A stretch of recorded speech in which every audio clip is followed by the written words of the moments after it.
Benji Cole, son of Al Cole from CBS Radio and host of the syndicated talk show, People of Distinction.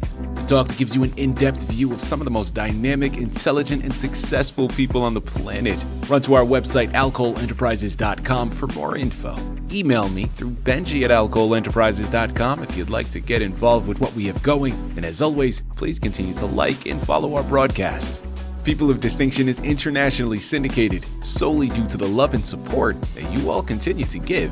We're available across all major distributors, and as long as you keep following, we're going to continue to put out the content.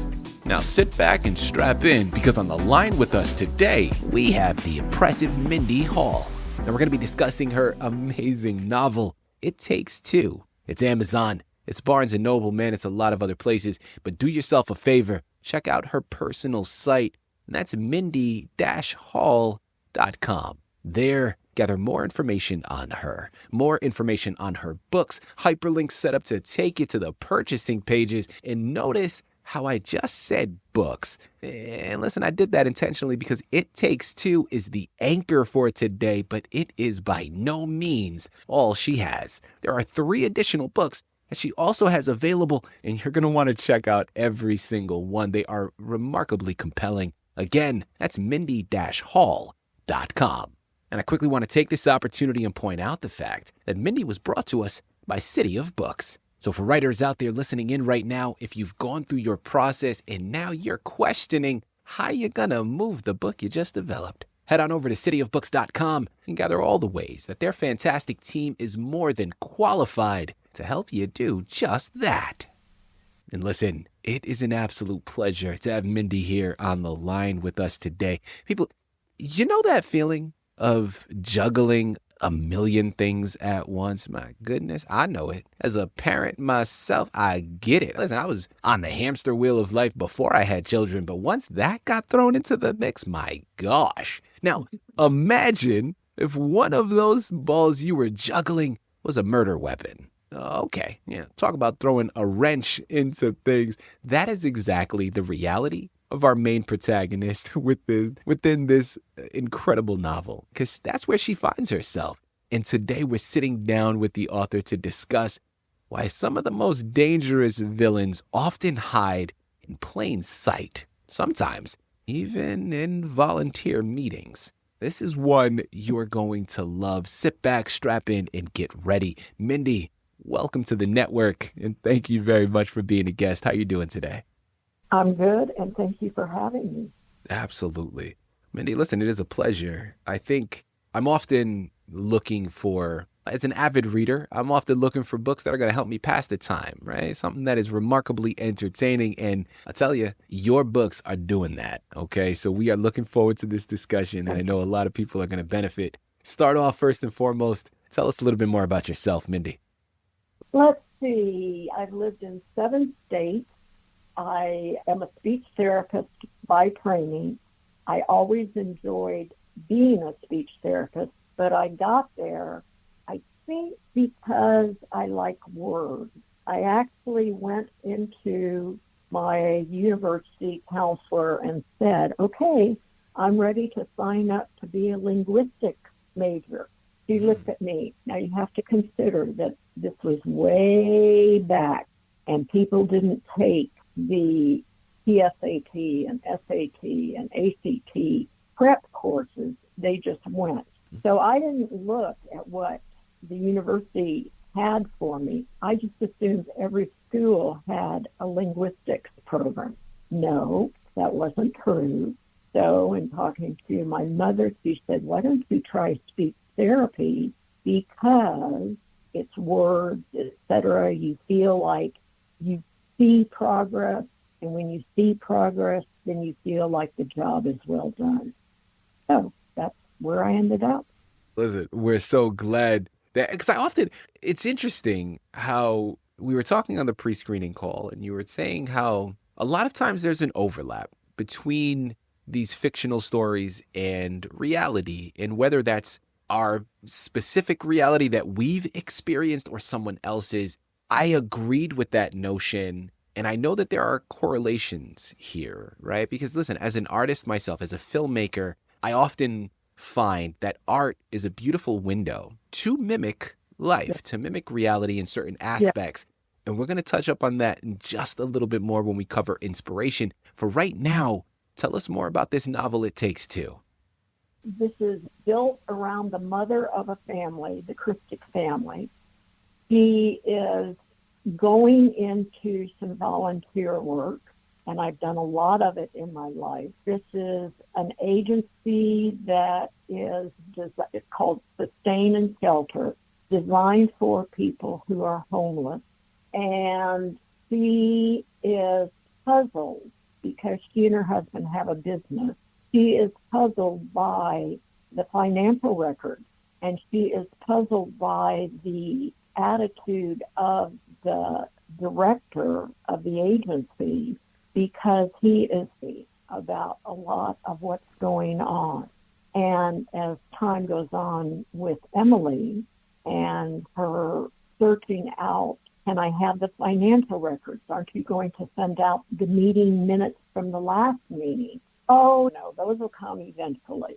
So there's something really sticky. Now, in defense of nonprofit organizations, I have to say that a lot of them are very much above board. But you can also see where you can pull some sneaky stuff because of the makeup of the agency. We're out here to help, but we've got people who are probably not licensed CPAs or licensed managers, that kind of thing.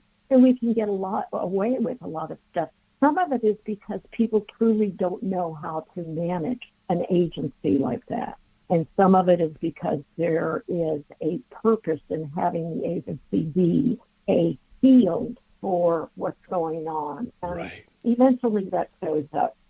Mindy, let's jump into inspiration now. Now, listen, inspiration, I guess from a macro perspective, okay? Because what you've done here that I find remarkably compelling is each of your additional books, they're all revolving around different family members found within the core group of the family members that we find in It Takes Two. So I think that was a really interesting approach to add these different branches of this family tree and each one of them having a novel that embodies them. Talk to us, from a micro perspective, what inspired It Takes Two's creation?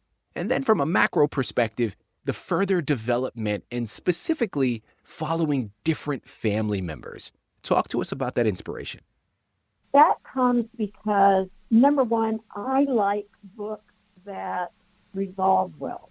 I also like books where people actually enjoy each other. It's too easy to have the characters in a book go off on a tangent.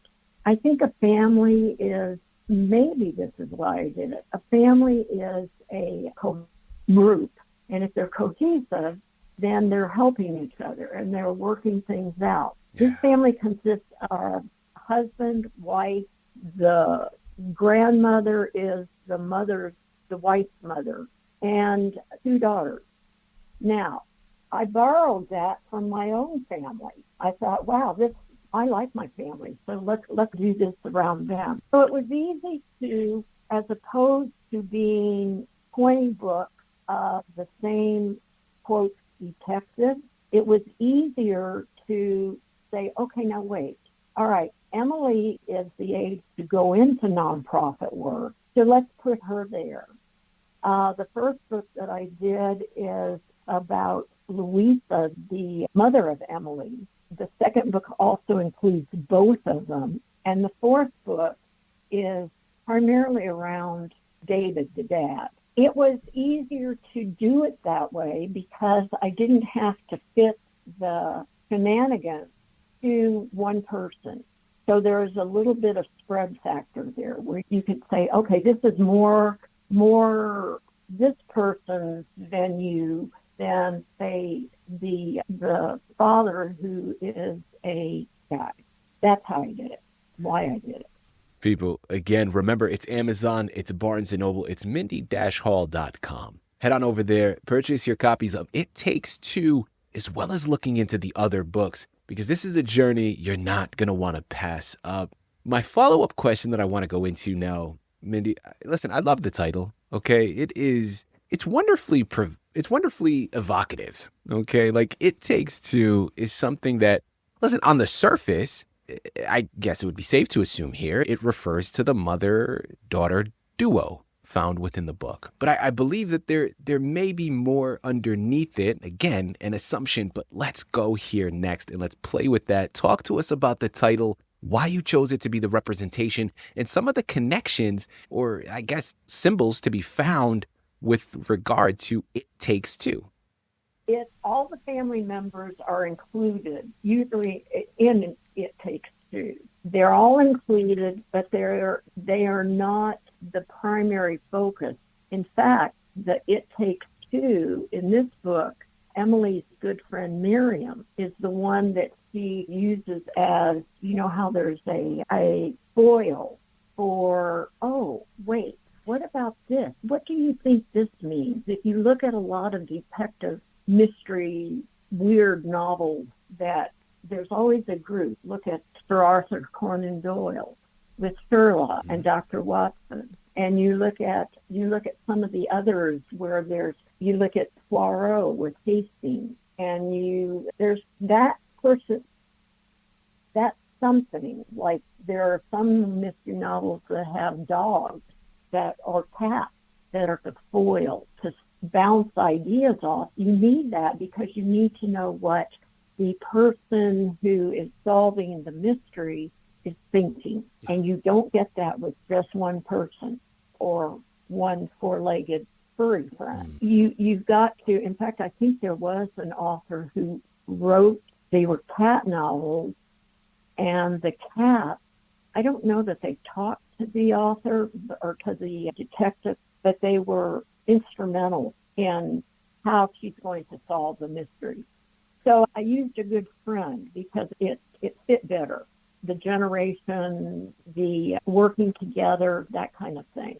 Yeah. But again, because I have different people, I can do that. I can bring in that other person. In the second book, Nowhere is Somewhere, the two primary people are actually Mom and Emily. So it was fun to work it that way. It was fun to sit there and you're driving along, and this was when my children were younger. You're driving along, I'm listening to them. I figure the best way to find out stuff is to volunteer to take them to the movie or to the basketball game or whatever, because you know what? They'll talk with their friends. And if you pretend that you are a non-entity at that steering wheel, you get a lot of information. But if they aren't in the car, you start thinking of other things. This is a great way to develop, what if this happened and what if this happened? Mindy, my final question here for you as we close out. I'm curious, when a reader finishes the last page of your book, what is one feeling or thought that you hope stays with them the longest? I hope that I like books that resolve. In fact, there are some books that I actually like a real book because I can think ahead and see how this is going to go. I just read a book that was so disappointing, not because it was a bad book. The author writes well. She has some interesting stories, but there are some interesting tales, and she took her book an interesting way, but it's one of those that she is going to make into a series. I think she already has. And the relationship between the two main characters was so lovely in the first book that I read ahead, and I'm not going to get that book because the two main characters split off. So in my books, what I want people to go away with is a smile. And I want that smile because the book resolved probably how they thought it would as the story went on. But the book also gives allowances to people to change a little bit and be better at what they're doing, I hope, or to find something that makes them smile. Right. And I hope they go away with a smile, the reader. Listen, I have no doubt that they are going to do just that. Mindy, Thank you for joining us for this discussion. But I'll tell you one thing, Mindy, after this conversation, man, I'm never going to look at a PTA meeting or a boardroom meeting the same way again. Okay. For my mystery lovers out there, yeah, listen, head on over to Amazon, Barnes & Noble, one more time, mindy-hall.com. Purchase your copies of the book, but strap in. Because listen, again, as we discussed, sometimes the most dangerous secrets are often hidden where we would least expect them. Pick up copies of the book, embark upon the journey yourself. I promise you, you're going to want to read this one in one sitting, and then you're going to circle back around and grab those other ones. You know where to go. Mindy, this has been a true pleasure. Again, we welcome the opportunity to have you back on the network, but for this time, thank you for being a guest on People of Distinction. And thank you, Benji. I love the questions and I love the discussion, so thank you for that. It left me with a smile. How about